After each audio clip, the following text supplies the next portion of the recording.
Hi hello నమస్తే very good morning this is Sushma.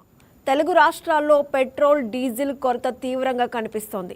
రోజురోజుకు పరిస్థితి మరింత ఆందోళనకరంగా మారుతోంది. పెట్రోల్ బంకుల వద్ద కిలోమీటర్ల పొడవునా వాహనాల క్యూలు కనిపిస్తున్నాయి. ఇంధనం కోసం గంటల తరబడి ఎదురు చూస్తున్న వాహనదారులు తీవ్ర ఇబ్బందులు పడుతున్నారు. సగానికి పైగా పెట్రోల్ బంకుల్లో నో స్టాక్ బోర్డులు కనిపించడం పరిస్థితి తీవ్రతను తెలియజేస్తోంది. కొన్ని చోట్ల మాత్రం పరిమితంగా ఇంధనం అందిస్తున్నారు. అయితే అక్కడ కూడా బైకులకు 200, కార్లకు 500, భారీ వాహనాలకు 1000 నుంచి 1500 వరకు మాత్రమే కొడుతున్నారు. దీంతో వినియోగదారులు అసంతృప్తి వ్యక్తం చేస్తున్నారు. కొన్ని ప్రాంతాల్లో బ్లాక్ మార్కెట్ విక్రయాలు జరుగుతున్నాయన్న ఆరోపణలు వస్తున్నాయి. లీటర్ పెట్రోల్ డీజిల్పై 10 రూపాయల నుంచి 20 రూపాయల వరకు ఎక్కువ అమ్ముకుంటూ క్యాష్ చేసుకుంటున్నారు.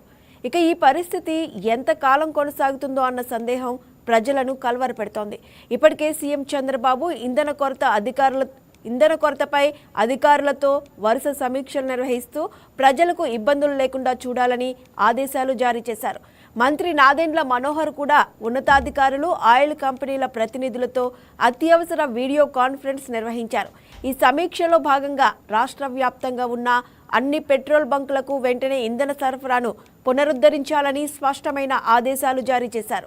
ఇక దీనిపై సానుకూలంగా స్పందించిన ఆయిల్ కంపెనీల ప్రతినిధులు 1-2 రోజుల్లో రాష్ట్రంలోని అన్ని ప్రాంతాలకు పూర్తి స్థాయిలో పెట్రోల్, డీజిల్ చేరుతుందని, ఎక్కడా నో స్టాక్ బోర్డులు లేకుండా సాధారణ స్థితికి తీసుకొస్తామని హామీ ఇచ్చారు. రాష్ట్రంలో ఇంధన సరఫరా వ్యవస్థను త్వరలోనే గాడిలో పెడతామని భరోసా ఇచ్చారు. అసలు నిజంగానే ఇంధనం కొరత ఉందా? ప్రజలు భయాందోళనతో బంకులకు క్యూ కడుతున్నారా?